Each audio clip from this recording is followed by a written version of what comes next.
So last week আমি আমার একজন সাবস্ক্রাইবারকে কথা দিয়েছিলাম যে জাপানে স্টুডেন্টদের যে হেলথ ইন্স্যুরেন্স এবং কি বলে ইনকাম ট্যাক্সের ব্যাপারটা এটা আমি বাংলায় অ্যাকচুয়ালি কভার করবো এবং বাংলায় একটা রিমেক ভিডিও বানাবো বিকজ হোয়াট এই ভিডিওটা অ্যাকচুয়ালি অনেক ইম্পর্ট্যান্ট একটা ভিডিও বিকজ আমরা যারা জাপানে আসছি বা জাপানে আসার জন্য এখনও প্রিপারেশন নিচ্ছি তারা সবাই যে ইউনিভার্সিটি পর্যায়ে আসবে, সবাই যে ইংলিশ প্রফিসিয়েন্সি টেস্ট দিয়ে আসবে সেটা কিন্তু না। অনেকেই আসে, মেজরিটি অংশ আসে ল্যাঙ্গুয়েজ স্কুলে। আর ল্যাঙ্গুয়েজ স্কুলে যারা আসে তারা স্বভাবতই বাংলা ভাষায় কথা বলে এবং জাপানিজে কথা বলে, মানে জাপানিজ প্রফিসিয়েন্সি টেস্টটা দিয়েই আসে।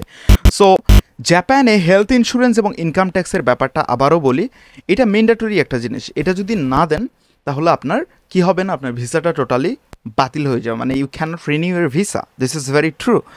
এখন আমরা যারা সাধারণ স্টুডেন্ট আছি বা স্টুডেন্ট ভিসায় আছি, আমরা সবাই জানি যে জাপানে ইনকাম ট্যাক্স নাই, স্টুডেন্টদের জন্য ইনকাম ট্যাক্স নাই, পেনশন নাই বা অন্যান্য বিষয়গুলো যেসব অ্যাকচুয়ালি সোৎসগীয় করার পরে, মানে সোৎসগীয় মানে গ্র্যাজুয়েশন করার পরে হয়ে থাকে, সেই বিষয়গুলো স্টুডেন্ট লাইফে আসে না, এটাই আমরা স্বভাবত জানি। বাট এই ইনফরমেশনটা একটু মিসম্যাচ আছে। সেটা হচ্ছে যে আপনাকে অবশ্যই ইনকাম ট্যাক্সও দিতে হবে এবং হেলথ ইন্স্যুরেন্স প্রপারলি দিতে হবে।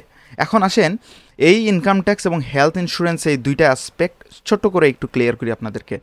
হেলথ ইন্স্যুরেন্সটা হচ্ছে জাপানে আপনার যত মেডিকেল এক্সপেন্সেস আছে, এই মেডিকেল এক্সপেন্সেসটা too high, I would say এটা অনেক বেশি পরিমাণে দিতে হয়।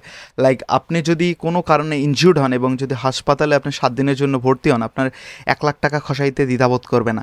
কিন্তু আপনার যদি এই হেলথ ইন্স্যুরেন্সটা থাকে, মানে গভর্নমেন্ট ম্যান্ডেটরি যে হেলথ ইন্স্যুরেন্স, এই হেলথ ইন্স্যুরেন্সটা থাকলে আপনার সেখানে 70% হেলথ ইন্স্যুরেন্স থেকে আপনার ওই কস্টটা পে করে। তার মানে আপনাকে 30% আপনাকে ওই সার্টেইন হাসপাতাল আপনাকে পে করতে হবে। এটা হচ্ছে একটা সুবিধা।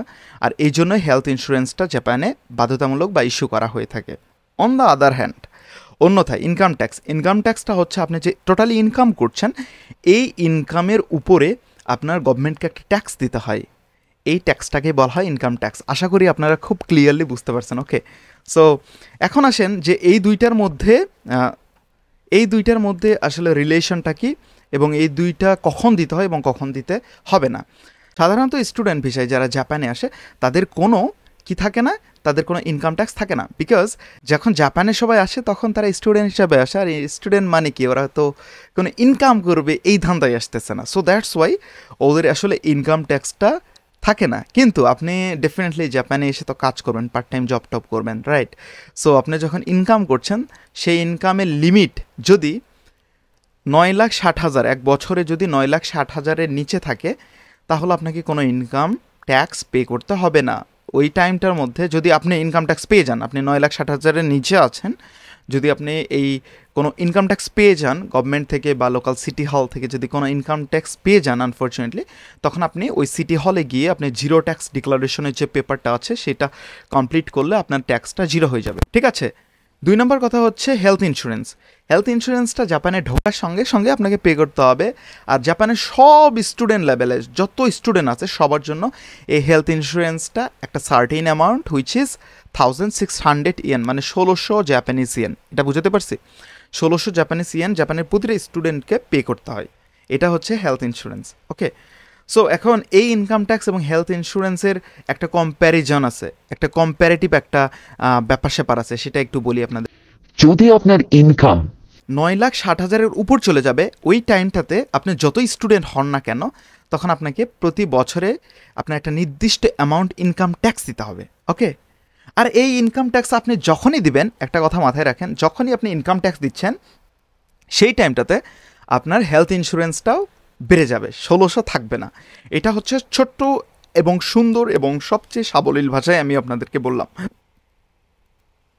সরি, আপনার যখন ইনকাম ট্যাক্স আসবে আপনার হেলথ ইন্স্যুরেন্সটা বেড়ে যাবে। ওকে, এখন যদি আপনার ইনকাম বছরে 9,60,000-এর উপর যায় এবং 13 লাখের মধ্যে থাকে, আমি আবার কথাটা রিপিট করি, যদি আপনার ইনকামটা 960,000-এর উপর যায় এবং 1,300,000-এর নিচে আসে, ওকে, তাহলে আপনার ইনকাম ট্যাক্সটা একটা নির্দিষ্ট অ্যামাউন্ট বছরে পে করতে হয়, which is 5,500 yen for a ইয়ার।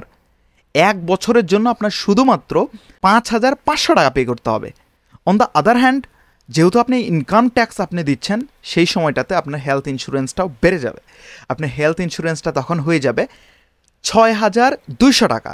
আবারও বলি, আপনি যখন 13 লাখের নিচে ইনকাম করছেন বছরে, বা 9,60,000-এর উপরে, সেই টাইমটাতে আপনার ইনকাম ট্যাক্স দিতে হবে বছরে একবার 5,500 টাকা, এবং আপনার হেলথ ইন্স্যুরেন্সটা হয়ে যাবে 1,600 টাকা, যেটা আগে পে করতেন প্রতি মাসে, সেটা হয়ে যাবে এখন 6,200 জাপানিজ ইয়েন। 6,200 জাপানিজ ইয়েন প্রথম 3 মাস পে করতে হবে, এরপরে 6,000 জাপানিজ ইয়েনে চলে আসবে।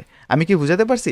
এইটা হচ্ছে আপ টু 13 লাখ বছরে ইনকাম করার জন্য আপনার হেলথ ইন্স্যুরেন্স এবং ইনকাম ট্যাক্সের কম্প্যারিজনাল ব্যাপার স্যাপার। ওকে, আপনার যখন ইনকাম 13 লাখের উপরে চলে যাবে এবং 2 মিলিয়নের নিচে থাকবে, জাপানে যে কোনো জায়গাতে আপনি থাকেন না কেন, বছরে 2 মিলিয়ন ইনকাম করা এটা স্টুডেন্ট লাইফে আহামরি কোনো ব্যাপার না, তাই না? তো আপনার যখন ইনকামটা 2 মিলিয়নের নিচে থাকবে এবং 13 লাখের উপরে যাবে, সেক্ষেত্রে আপনার হেলথ ইন্স্যুরেন্স এবং ইনকাম ট্যাক্স টোটালি একটা হয়ে যাবে।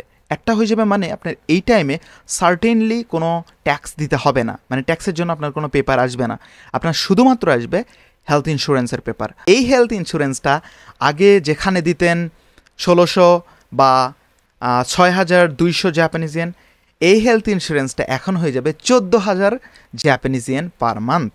আমি কি বুঝাতে পারছি? At a glance I am gonna paraphrase all the stuffs now, যে আপনার যদি ইনকাম 0 অথবা 9,60,000-এর মধ্যে থাকে, তাহলে আপনার কোনো ইনকাম ট্যাক্স নাই, বাট আপনার হেলথ ইন্স্যুরেন্স অবশ্যই পে করতে হবে, which is 1,600 Japanese yen per month. যদি আপনার ইনকাম 9,60,000-এর উপর চলে যায় এবং 13 লাখের মধ্যে থাকে, সেক্ষেত্রে আপনার ইনকাম ট্যাক্স বছরে একবার পে করতে হবে, উইচ ইজ 5,500 জাপানিজ ইয়েন, এবং আপনার হেলথ ইন্স্যুরেন্স হয়ে যাবে average 6,000 Japanese yen per month. Okay, মানে বছরে আপনার 72 বা 80,000-এর মতো। ওকে, যদি আপনার ইনকাম বছরে 13 লাখের উপরে চলে যায় এবং 2 মিলিয়নের মাঝে থাকে, তাহলে আপনার হেলথ ইন্স্যুরেন্স এবং ইনকাম ট্যাক্স দুইটাই একটা হয়ে যাবে, মানে আপনার একটা পে করতে হবে। নর্মালি আপনাকে হচ্ছে ওরা হেলথ ইন্স্যুরেন্সের পেপারটা দিবে, আর এই হেলথ ইন্স্যুরেন্সটা আগে যেখানে ছিল এভারেজ 6,000 পার মান্থ, এটা হয়ে যাবে এখন প্রতি মাসে 14,000 প্লাস পার মান্থ। ওকে, টেকনিক্যালি দেখা যায় ইন টোটাল আপনার বছরে তখন পে করতে হবে 1,70,000-এর কাছাকাছি। এই 1,70,000 শুধুমাত্র আপনার হেলথ ইন্স্যুরেন্স হিসাবেই পে হবে, কিন্তু পার্শিয়ালি এর মধ্যে আপনার ইনকাম ট্যাক্সটাও ইনক্লুড থাকে, সো আপনার এই সময়ে এক্সট্রা ইনকাম ট্যাক্সটা দিতে হয় না। এটাই হচ্ছে রুলস, এটাই হচ্ছে স্টুডেন্টদের জন্য কাহিনী, ইনকাম ট্যাক্স এবং হেলথ ইন্স্যুরেন্স মিলায়ে। আশা করি আমি আপনাদেরকে বুঝাতে পেরেছি, যারা তোমরা হচ্ছে জাপানিজ প্রফিসিয়েন্সি টেস্ট দিয়ে জাপানে আসো, বিভিন্ন ল্যাঙ্গুয়েজ স্কুল বা বিভিন্ন টেকনিক্যাল কলেজে বা যেখানে আসো না কেন, তোমাদেরকে আমি সহজ বাংলা ভাষায় হয়তো বুঝাতে পারছি। Hopefully you got your information from my videos. So if you have any more asking, if you have any more confusion, if you have any more doubt regarding and regardless income tax and health insurance for a student, for ছাত্র ছাত্রীদের জন্য in Japan, do let me know in the comment box. I think you might get your reply assured, because nowadays I'm very busy with my office stuff, with my part-time job, with my videos, with my personal life, to be very honest. So that's why I'm not actually getting enough time to reply you, my dear homies. Though I know that you are very humbly reaching to me with lots of humble message that bhai you are so busy, but reply about this question to me please. I got this kind of questions a lot from you, my dear homies. Thank you very much for reaching me out. So আমি try করবো তোমাদেরকে answer দেওয়ার। So if you have any more asking, once again I am repeating this things. তোমাদের যদি কোনো question থাকে, কোনো যদি ডাউট থাকে, কোনো কিছু যদি জানার থাকে, বা কোনো সার্টেন টপিক থাকে, যদি সেটা নিয়ে আমাকে কথা বলাতে চাও তোমরা, সেটা তোমরা কমেন্টসে জানা দাও। I will like to know and I like to cover that one as well. So no more today, I have another job and I have office hour after 1 hour. So thank you very much for watching this video. I'll be right back on next week with another video. So stay tuned with Japan Mama and do something like your mama. Bye bye.